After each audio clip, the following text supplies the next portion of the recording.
la Guerra de Sucesión Española tuvo lugar entre el año 1700 y el año 1713, finalizando definitivamente con el Tratado de Utrecht. Es la época del capitalismo comercial, de la gran expansión europea, del comercio de ultramar, de los descubrimientos, de las conquistas, de los procesos de expansión colonizadora. Es la época, desde el punto de vista del Estado, en donde se establece y se va a consolidar lo que se conoce como el modelo de Estado de las monarquías absolutistas. Es la centralización del poder por la Francia de Luis XIV y por la España unificada. Y también van a competir por el proceso de acumulación originaria y de capital, de riqueza, a través de la expansión colonial y conquistadora en ultramar. Entonces, la Guerra de Sucesión Española se produce en el momento en que muere el rey Carlos II de España y no deja sucesores, y se plantea la posibilidad por parte de Francia, que la había venido presionando, y España, de unificar la corona de España, el reino de España, con el reino de Francia, lo cual hubiera significado un bloque poderosísimo en el centro y occidente de Europa, lo que no fue bien visto a los ojos de las otras potencias, principalmente de Inglaterra. Lo otro es que durante el siglo XVII se había producido una situación también de decadencia que golpeó fundamentalmente a España, porque España venía del siglo de oro del siglo XVI, que no solo fue siglo de oro por las letras, sino que fue siglo de oro por la enorme acumulación y explotación de metales preciosos que logró España, sobre todo en los territorios americanos.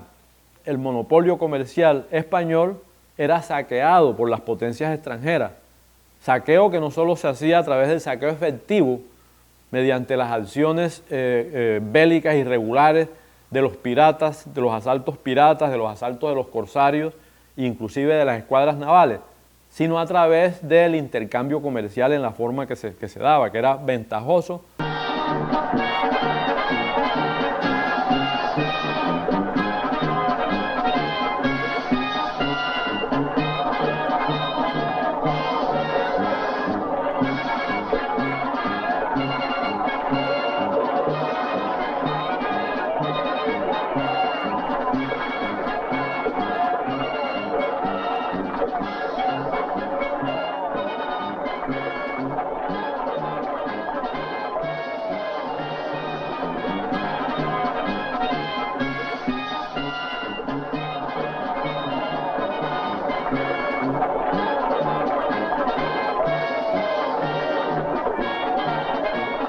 Entonces, vista esta situación, obviamente que a España le convenía también, frente a esa decadencia que había dejado el siglo XVII, que le había afectado mucho más a ella y por las mismas guerras que se habían dado, ¿sí?, y su atraso, le convenía aliarse con Francia. Entonces, por eso se planteó esa alianza dinástica, esa unión, a lo cual España se dividió también frente a esa opción.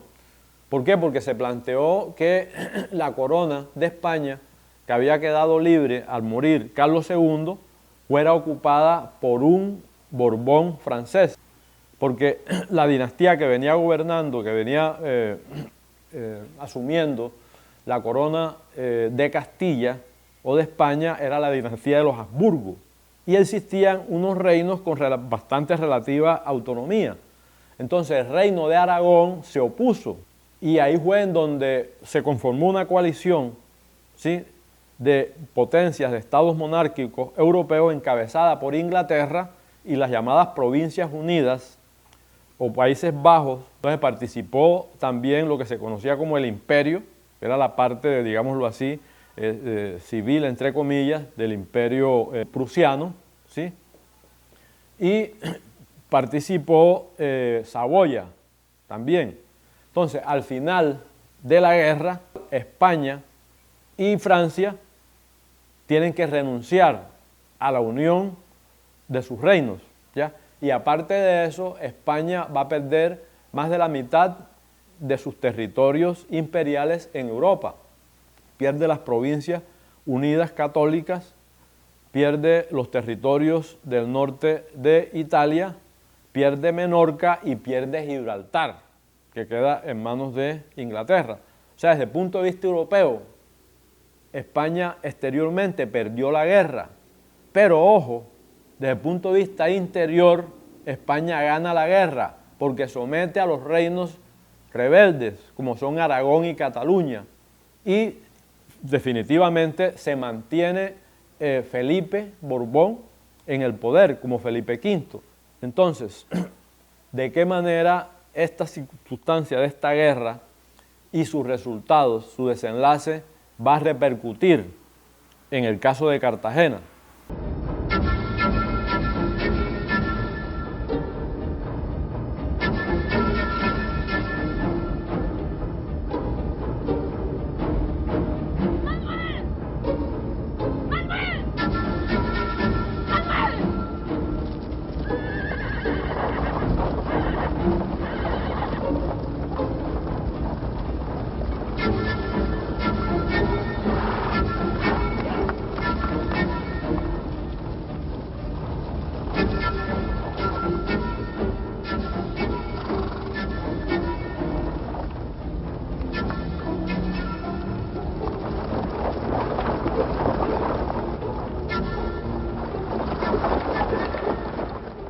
Cuando Heredia fundó, hizo unas incursiones a la región del Sinú. Había un cementerio donde enterraban a los indígenas con muchos objetos de oro.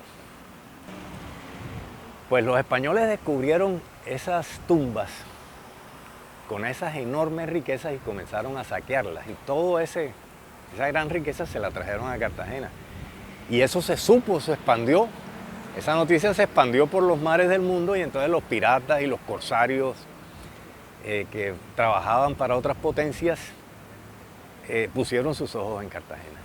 Claro, eso hizo a la ciudad blanco favorito de toda esa gente. Y eso fue, al fin y al cabo, lo que hizo que la ciudad se fortificara en la forma como lo hizo, ¿no?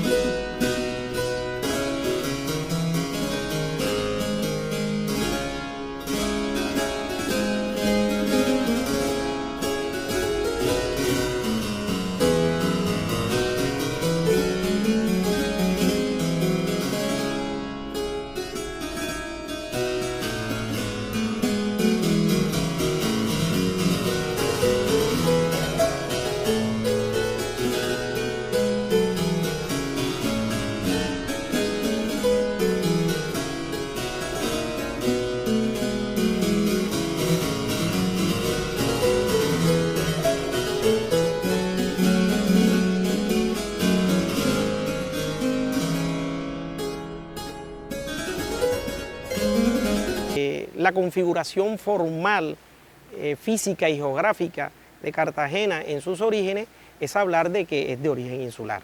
Dos islas la constituyen, el centro fundacional como tal, que lo conocemos que es de la Torre Reloj Público hacia las murallas que bordean el Mar Caribe, y la otra isla, el arrabal de Getsemaní, se vuelve ciudad-puerto, o su vocación es marítima, portuaria. Obligan que desde lo que es hoy la Plaza de la Aduana, en aquel momento en sus orígenes Plaza de la Mar, sea el elemento detonador del desarrollo urbanístico de Cartagena de Indias. Se irradian las vías buscando los límites de ese centro fundacional, que van a ser por el poniente y norte todo lo que es la costa del Mar Caribe, hoy Avenida Santander y el Cordón de Muralla, y hacia el oriente todo lo que sería la Laguna del Cabrero, y hacia la zona suroriental el caño de San Anastasio o de la Matuna, que era el antiguo cuerpo de agua, hoy totalmente tapado, que separaba las dos islas. Y hacia el sur la bahía interna o bahía de las Ánimas. Y va a adoptar un patrón conocido en el urbanismo como radio concéntrico, que las vías parten de ese foco central y distribuye una serie como de anillos que circundan y van a interconectarse con estas vías principales o flujos, sino una retícula de manzanas de diferentes tamaños se dice que obedece, una podría ser a conceptos de tipo militar, estrategia militar, que ponen en protección al residente y a quien protegía la plaza, para evadir el fuego enemigo. La otra teoría tiene que ver con la bioclimática. Estamos en una zona tórrida tropical, clima cálido, húmedo. Las vías están en dirección para capturar los vientos alisios del norte, que van a entrar por estas calles que funcionan como túneles de viento, y que en los encuentros o ensanches donde se dan las plazas y están los portales, va a suceder un efecto que conocemos como venturi, que va a generar la posibilidad de viento y de zonas de confort térmico en estos espacios urbanos.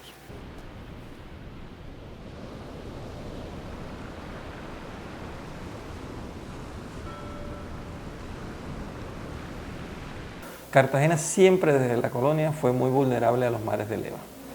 Yo, en la hipótesis que estamos planteando en la investigación que hemos hecho desde el Instituto de Patrimonio y Cultura con la directora Nacira Ayo Figueroa, tenemos constancia y descripciones bastante exactas de esos ingenieros militares de que las murallas fueron tumbadas más de 3 veces.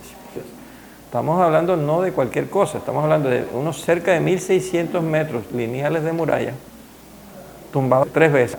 Obviamente la corona española estaba muy preocupada porque ese frente siempre fue vulnerable al medio.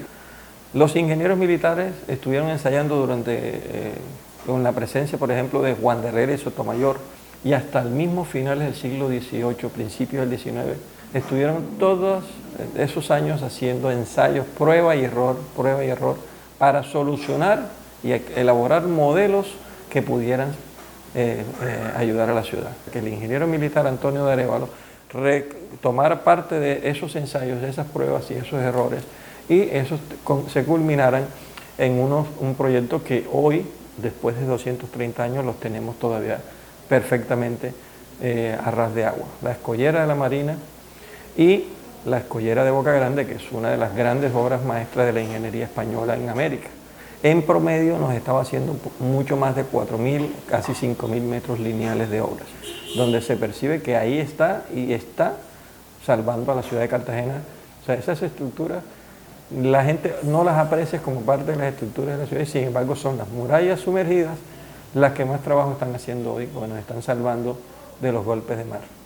Pero realmente no atraen porque son invisibles. Y que nuestro sistema medular de murallas, entre las que están debajo del agua y las que están sobre el agua, era mucho más de 20 kilómetros de murallas. Pero tenemos que decir que si no fuera por esa inmensa obra, esa infraestructura submarina que en este momento tiene Cartagena, cuyo modelo está totalmente vigente.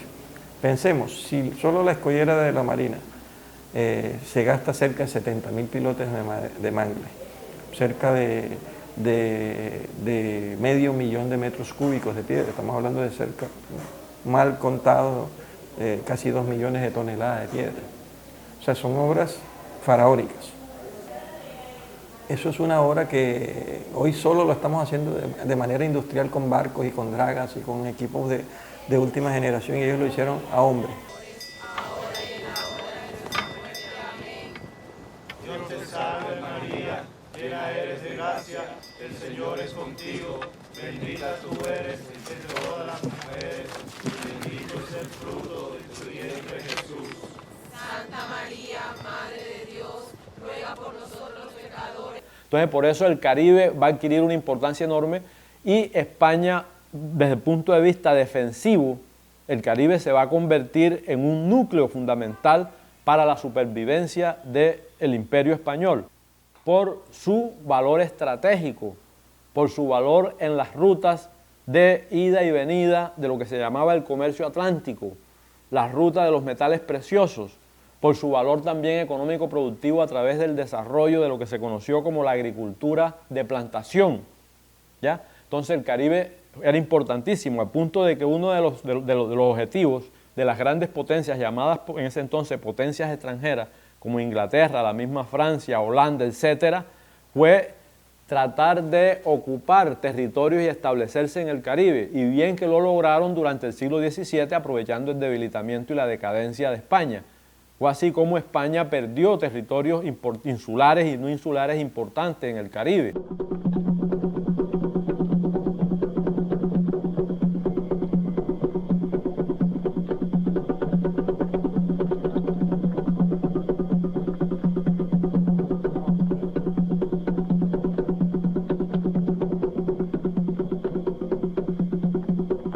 Morirán todos.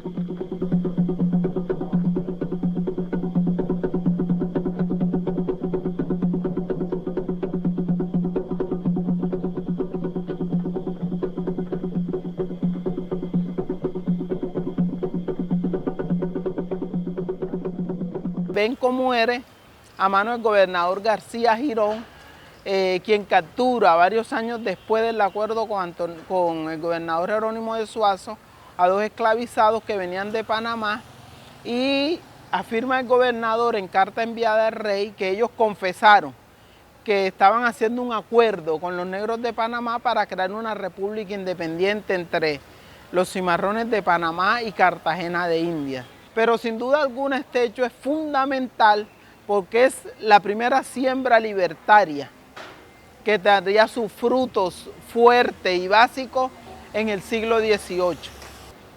El segundo elemento es la paz que se firma, el primer reconocimiento que hace la corona de una comunidad libre, y es precisamente el gobernador Jerónimo de Vadillo quien en enero de 1714 reconoce y firma el acuerdo al que había llegado el obispo de Cartagena, enviado por él, Fray Antonio María Cassiani, con Nicolás de Santa Rosa, en el palenque de San Miguel de Arcángel.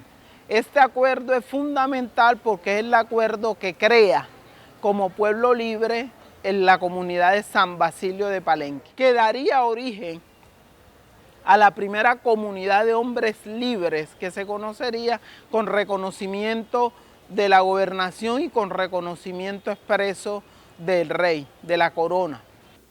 De un lado porque ya había decaído como puerto importante de la trata negrera, y también había decaído el comercio de Cartagena por la decadencia de los galeones, por la misma decadencia económica en que había quedado España. Y el golpe final lo recibió con el asalto del barón de Pointís. Quedó arruinado, porque esa toma se dio en el momento en que se estaban esperando los galeones y estaban los grandes comerciantes con sus grandes sumas de dinero, que todo eso ellos lo perdieron por el saqueo que se dio. En el año 1697 que logra tomarse la ciudad, ya la ciudad tiene una estructura defensiva, inclusive se toma lo que era en ese entonces el castillo de San Felipe. Y eso refleja que la estructura defensiva de Cartagena no es suficientemente fuerte.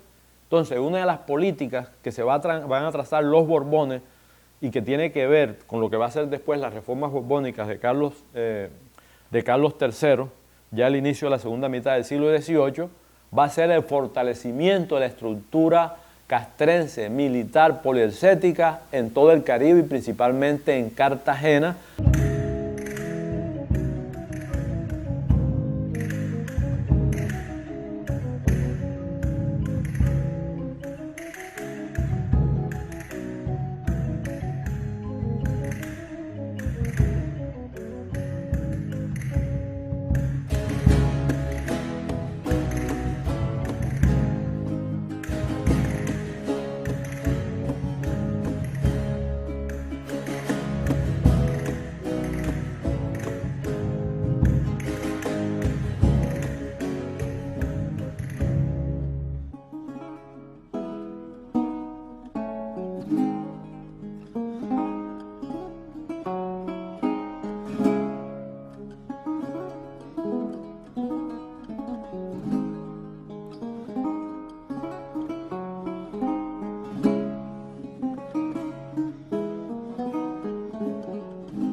Esa ruta, Cádiz, Cartagena, Portobelo, Cartagena, Cádiz, era lo que se establecía. De esa manera debía moverse la flota de galeones. Pero para ese año de 1737, estas costas estaban absolutamente surtidas por el contrabando inglés. Desde el Tratado de Utrecht, después de finalizada la guerra con España, los ingleses lograron muy hábilmente que España les aceptara un barco al año en Veracruz y en Portobelo para traer esclavos. Pero entonces ellos habían logrado ciertas concesiones para que la corona española les permitiera traer algunas mercancías para solventar en algo las pérdidas que les ofrecía el comercio o la trata de esclavos, porque se les moría mucha gente. Entonces, con el fin de equilibrar un poco el negocio, les era permitido traer un poquito. Y los barcos ingleses eran abastecidos de víveres por unas pequeñas embarcaciones que venían de las colonias británicas en el Caribe, como Jamaica, supuestamente a traer los alimentos, pero la verdad era que lo que traían eran más mercancía. Entonces estos barcos que estaban autorizados para vender 500 toneladas, que al paso de los años ya eran 1000, realmente vendían lo que una flota completa. Toda esta situación había generado un desastre económico en España, que cuando llegó Blas de Lezo, los peruanos estaban de mercancía hasta el techo, ellos no necesitaban nada.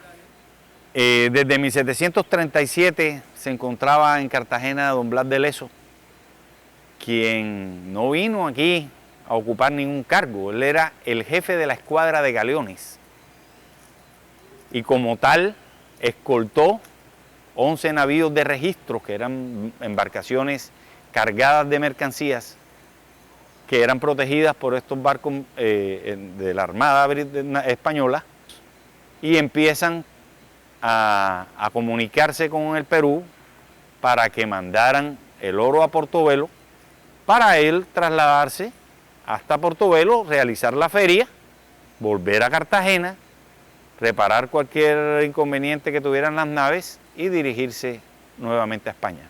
Estalla la guerra con los ingleses y Blas de Lezo queda cautivo en la ciudad de Cartagena y recibe del rey una cédula donde le encomienda la seguridad de la ciudad. En el año de 1741 aparecen frente a las costas de Cartagena 186 embarcaciones con cerca de 30.000 hombres.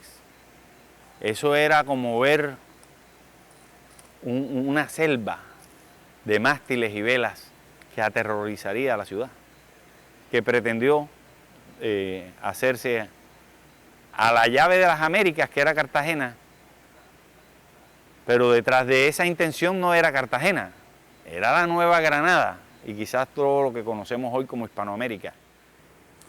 El total de las fuerzas inglesas puede estar fácilmente en los 30.000 hombres. No solamente era el ejército inglés, que eran cerca de 8.000, no solamente estaban las fuerzas de la Armada, que era otro tanto, sino todos los mercantes que vinieron, porque es que venían una flota contratada de barcos particulares que servían de barcos almacén, con provisiones, con agua, con armas, que habían venido con tropas, los 4.000 norteamericanos. Entonces, haciendo un número, debe estar entre los 27 y los 30.000. Mientras que las fuerzas de Cartagena apenas superaban los 3.000 hombres. Las tropas españolas estaban conformadas por 3 batallones, que eran el batallón de Aragón, el batallón de España, el cuartel del Fijo y su pie de fuerza. El número de bajas entre las fuerzas inglesas supera de lejos los 8.000 hombres. Pero, por ejemplo, cuando se envían de regreso las tropas norteamericanas, las tropas de las colonias inglesas en Norteamérica, de Virginia, Nueva York y demás, no envían sino cerca del 10% de los que vinieron. La posición que Blas de Lezo determinó para los barcos que protegieron el acceso al canal de Boca Chica, lo dicen los mismos ingleses, fue de lejos magistral.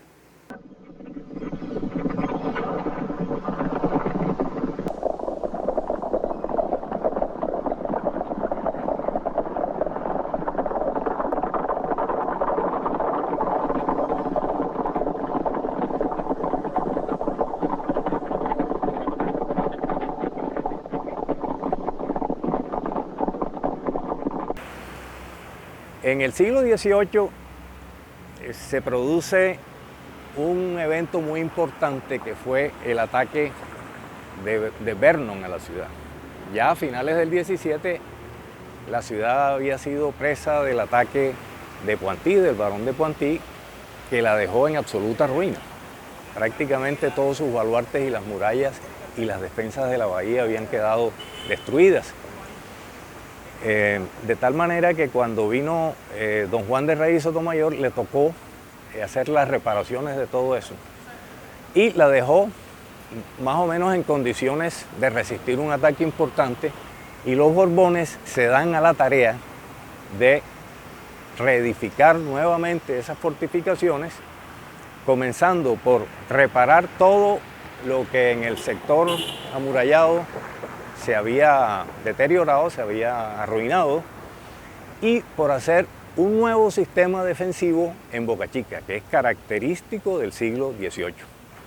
Porque en el momento en que ya se establece la dinastía borbónica, uno de los cambios que se va a dar es que ya ellos, frente al hecho de haber perdido y haberse debilitado el imperio en España, ¿en dónde van a centrar el interés y qué es lo que van a priorizar? La conservación de los territorios del imperio americano, y entre ellos el Caribe.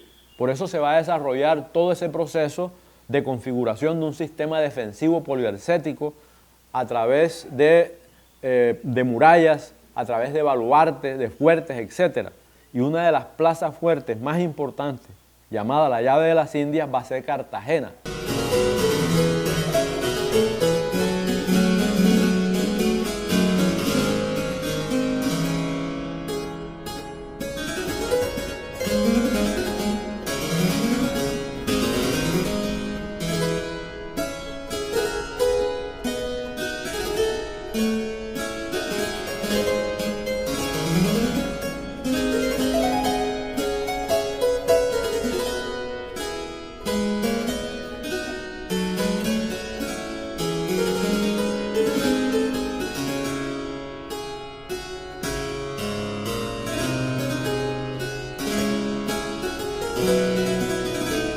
De 1741 a 1759, en el cual intervienen Juan de Herrera y Sotomayor, también está Solís, Juan Bautista Amat Evan, y cierra el periodo hasta 1798 el gran ingeniero militar Antonio de Arevalo. Estos ingenieros militares van a desarrollar todo lo que es las fortificaciones, van a terminar los procesos de esa estrategia militar, y va a aparecer nuevos conceptos y nuevos emplazamientos militares en cuanto a la fortificación, porque se adaptan a los nuevos conceptos de la poliorcética, que es la ciencia del arte y del ataque. Con eso, Cartagena logra crear todo un cinturón pétreo y consolida estratégicamente su defensa militar.